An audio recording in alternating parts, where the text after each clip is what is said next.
اب شیطان بعض لوگوں کے ذہنوں میں یہ وسوسہ ڈالتا ہے کہ میں تو دین کے قریب ہو رہا ہوں، اللہ کے قریب ہو رہا ہوں، اور مجھ پر آزمائشیں کیوں آ رہی ہیں؟ سنو سبحان اللہ، اللہ کے حبیب علیہ الصلوۃ والسلام کی کیا شان ہے۔ اعلیٰ حضرت ایسے ہی نہیں کہتے کہ میں نثار تیرے کلام پر، ملی یوں تو کس کو زبان نہیں، وہ سخن ہے جس میں سخن نہ ہو، وہ بیان ہے جس کا بیان نہیں۔ میرے آقا نے کم و بیش 1450 سال پہلے یہ مسئلہ سالو کر دیا۔ حضرت سیدنا سعد بن ابو وقاص رضی اللہ تعالیٰ عنہ فرماتے ہیں کہ میں نے عرض کی یا رسول اللہ صلی اللہ تعالیٰ علیہ وسلم، سب سے زیادہ مصیبتیں کن لوگوں پر؟ گلی مکا دی نا، پنجابی میں کہتے ہیں نا، گالی بات ہی ختم کر دی۔ حضور یہ بتائیں سب سے زیادہ مصیبتیں کن لوگوں پر آئیں؟ پیارے آقا نے فرمایا انبیاء پر۔ اللہ اکبر، اللہ کے سب سے قریب تو انبیاء ہیں نا، انبیاء پر، پھر ان لوگوں کے بعد جو لوگ بہتر ہیں، پھر ان کے بعد جو بہتر ہیں۔ سنو اب اگلا جملہ، بندے کو اپنی دینداری کے اعتبار سے مصیبت میں مبتلا کیا جاتا ہے۔ اگر وہ دین میں سخت ہوتا ہے اس کی آزمائش بھی سخت ہوتی ہے، اگر وہ دین میں کمزور ہوتا ہے تو اللہ عز و جل اس کی دینداری کے مطابق اسے آزماتا ہے۔ بندہ مصیبت میں مبتلا ہوتا رہتا ہے یہاں تک کہ اس کے دنیا میں ہی اس کے سارے گناہ بخش دیے جاتے ہیں۔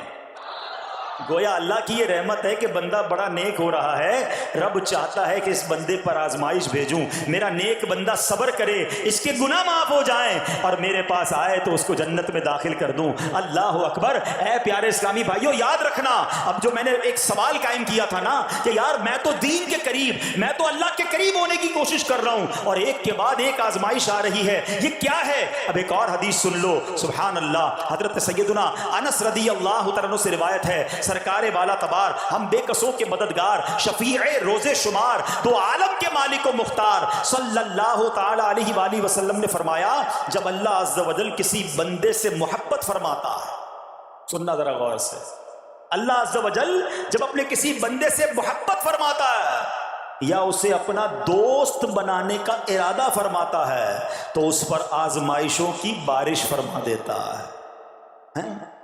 اب سوال ہے نا کہ میں اللہ دوست بھی بنا رہا ہے، اللہ کریم اس پر محبت بھی فرما رہا ہے اور آزمائشیں بھی بھیج رہا ہے۔ دوست پر آزمائشیں کون بھیجتا ہے؟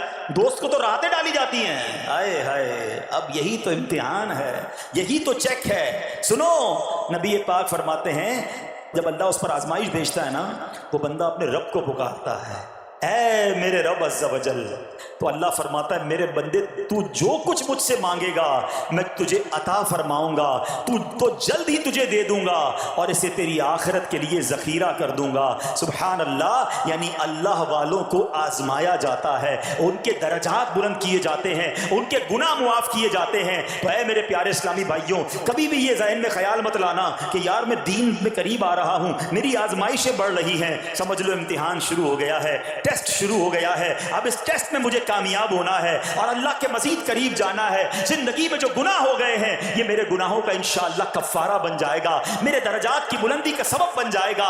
اللہ سے عرض کرنا، اے مولا میں تیری رضا پر راضی، میں تیرے فیصلوں پر راضی، اب تک جو دیا تھا تو نے دیا تھا، یہ سب کچھ تیرا ہے، اے رب جب تو واپس لے گا میں اس پر راضی۔ جب یہ ثابت قدمی نصیب ہو گئی پھر دیکھو غیب کے خزانوں سے کیسا آپ کے دل پر سکینہ اترے گا، پھر کیسا آپ پر رحمتوں کا نزول ہوگا۔ تو اے میرے پیارے اسلامی بھائیوں، مصیبتیں آ چکی اور آنے بھی والی ہیں، پہلے ذہنی طور پر تیار رہنا، مگر صبر کرنا۔ یہ چند دنوں کی، چند گھنٹوں کی، چند لمحوں کی مصیبت ہے مگر یہ تمہارے درجات کو بلند کر دے گی۔ رب کریم صبر کرنے والوں کو پسند فرماتا ہے، اور جو میں نے بات کہی تھی کہ صبر بھی کرے اور جب اللہ کریم کی طرف سے راحتیں آ جائیں تو شکر بھی کریں۔ کیا شاندار رب کا قرآن میں فرمان ہے، اللہ فرماتا ہے وَإِذْ تَأَذَّنَ رَبُّكُمْ لَئِن شَكَرْتُمْ لَأَزِيدَنَّكُمْ وَلَئِن كَفَرْتُمْ إِنَّ عَذَابِي لَشَدِيدٌ۔ اللہ قرآن میں فرماتا ہے اور یاد کرو جب تمہارے رب نے اعلان فرما دیا کہ اگر تم میرا شکر ادا کرو گے میں تمہیں اور زیادہ عطا کروں گا۔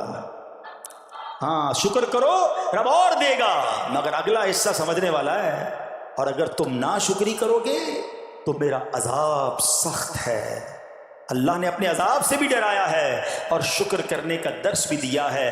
تو بہرحال میرے پیارے اسلامی بھائیوں، اللہ کریم سے میں دعا کرتا ہوں کہ اپنے نیک بندوں کے صدقے، کربلا والوں کے صبر کے صدقے، نبی پاک علیہ الصلوۃ والسلام کے طائف کے میدان میں پتھر کھا کر دعا دینے والے صبر کے صدقے رب کریم ہمیں بھی صبر کی نعمت نصیب فرمائے، صرف زبانی نہیں قلبی طور پر ہمیں صبر کرنے والوں میں شامل فرما لے۔ اگر ہم پر کوئی آزمائش ہے تو رب کریم یہ آزمائش ہمارے گناہوں کا کفارہ بنا دے، ہمارے درجات کی بلندی کا سبب بنا